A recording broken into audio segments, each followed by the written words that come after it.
Hey guys, Colvin here with your fishing report for Shoals Lake. Today is Saturday, June 3rd. Lake levels at 691. Water temp's about 76 degrees, up to 84 depending on where you're at. Water's getting warm pretty quick, and the fish are in post-spawn mode. A lot of these fish have moved out of the spawning pockets and they're staging up on the points.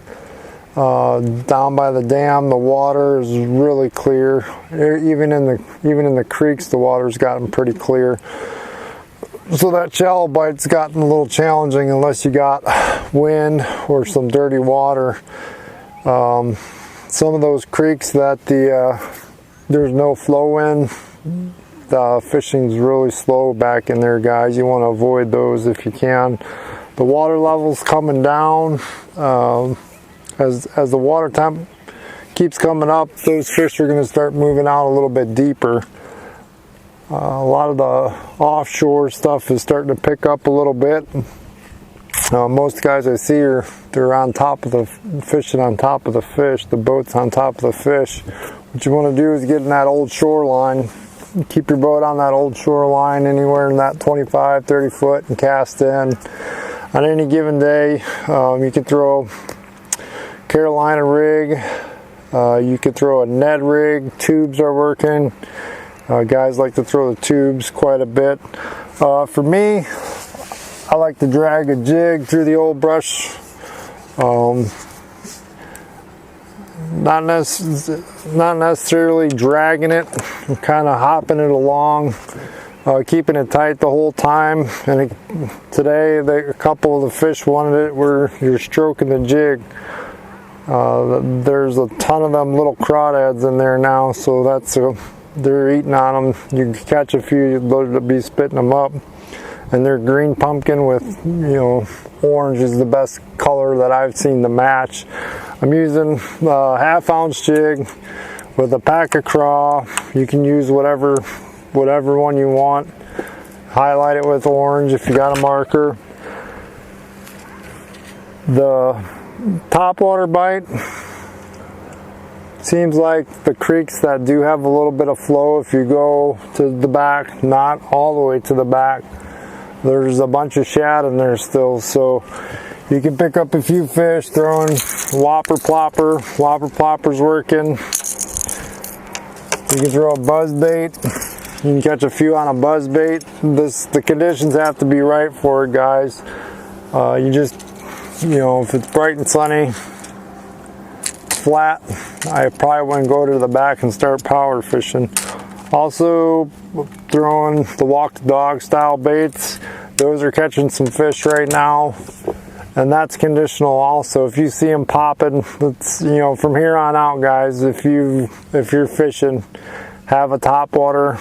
Don't have it hooked on, have it ready to fire out there. Now if you go in the backs of the creeks, guys, and you do want to flip, I'm still catching a few fish in the backs, fishing the same stuff as if the water wasn't here. The high water has kind of gotten some guys a little confused.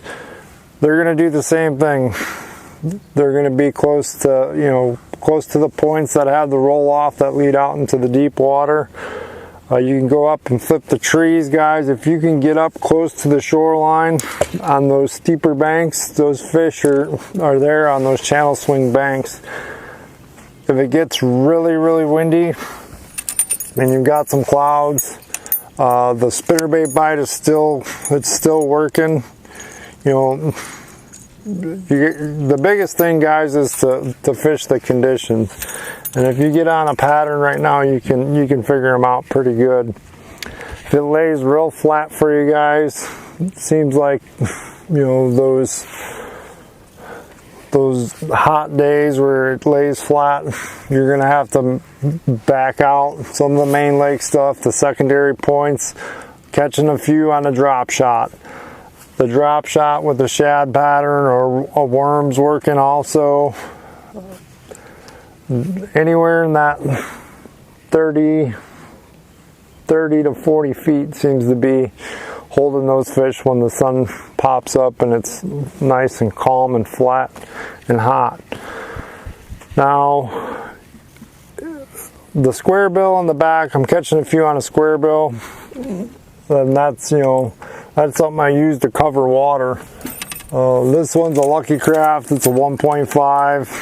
Throwing that on mono and actually swimming it through the submerged bushes, and you gotta kind of bang it across something. You gotta slam it into a bush, or you gotta come across a log that's under the water. You guys would be surprised what those things will go through when you get to fishing them.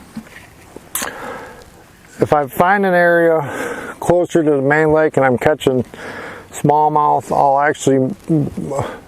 I'm catching them in that deeper water, but if you sneak up there a little bit closer on those points, look for those old road beds, or it could be, you know, walking paths that people have used to get down to the lake. There's a lot of largemouth that are up in the same areas that the smallmouth are, just a little bit shallower, so don't be afraid to go up there on any given day. If you're catching smallmouth on a point in 30 foot of water, after you fished it, go back in and fish it shallow for the black bass and give it a whirl. After you've hit the outside, go ahead and go to the inside, drag a jig around, throw a tube in there, however you like to fish it. Guys, summer's here, fish are moving offshore. It's going to be, you know, we got warm weather here, water temp's up, water's clear. We do have some rain coming. Hopefully that'll get those back of the creek fish going again. If you want to come and book a trip, you want to learn how to drop shot, you want to learn how to fish offshore, you want to learn to do something a little different, if you're out of your comfort zone, if you guys are going to come down here vacation for a week, you want to get an idea of what to do, give me a call, give us a call. We'll be more than happy to take you guys out. Thanks for watching.